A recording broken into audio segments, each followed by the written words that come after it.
we have prepared a very interesting topic for you, everyone, and that is some new changes that are going to happen across the Schengen zone in Europe. So that includes 27 EU member states and some other countries that are signatories to the Schengen. What's happening in November of 2023, Marina? So they're starting a it's called the European Travel Information and Authorization System, which is, so you, maybe I'll explain it a bit. So the Schengen visa allows you to travel 90 days in all of these countries that are part of the Schengen zone, which is, like you said, 27 at the moment, and a couple of little ones that are not, like Liechtenstein, Switzerland. Switzerland, I think. Well. Yes, Norway. Yeah, yeah, I think so. Yeah.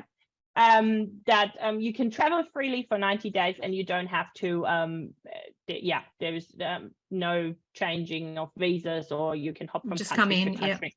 Yeah. So it's called ETIAS for short, if I say it right.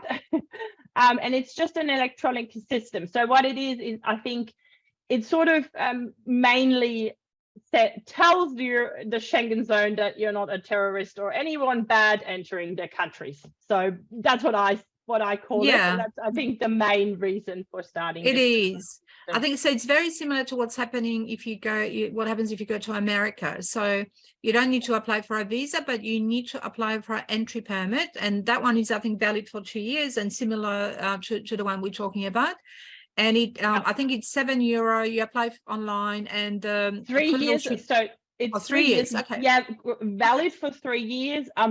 It costs €7. Yes. I'll wait and see if that's really true, but that would be good if it's just €7. And normally it's online. It takes 10 minutes if there is nothing that, nothing at first registered against. Anything weird happening in your name search, and you get it granted almost instantly. And if in some cases it can take up to 30 days. So in the future, if you don't hear back from them in 30 days, I would ask. But like similarly, like you said with America, I think even Australia has something similar. When the visa itself doesn't cost anything, but you still have to fill something out, so they screen your name and make sure that there is no, that you're not wanted in another country or something like that. Or, you haven't been in trouble with the law or anything like that.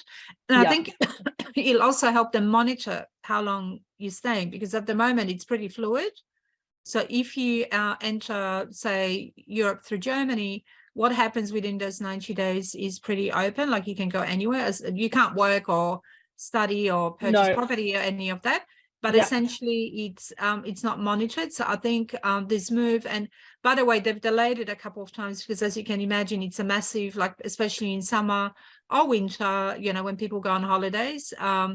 It'll be just yet another step, and they are going to start enforcing this. So for citizens of any countries that is not EU, they will have to apply for these permits before they can get on a plane. So very important to know that this is a requirement, right?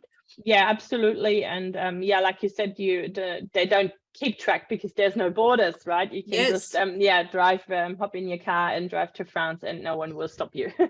So it's like you said, it's a bit of a way for them to track more everybody's movements. And 90 days you can travel in the zone.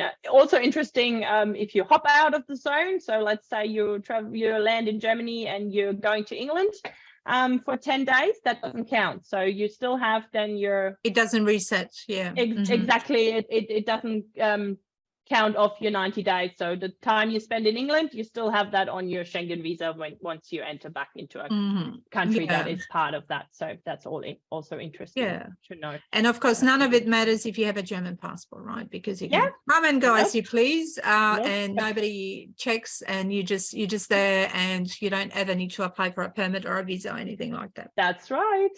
No, nothing of that needed for European passport holders. Okay, so another reason to get one. Yes. So if anyone wants to get one and can't be bothered with paperwork and bureaucracy, contact Marina, please, or one of her colleagues for more information. And we do assess your eligibility free of charge and give you a picture of where you're at in terms of whether you qualify or not, and which pathway you can follow towards German citizenship. Yeah, absolutely. Brilliant. Thank you. Thank you. Bye, guys.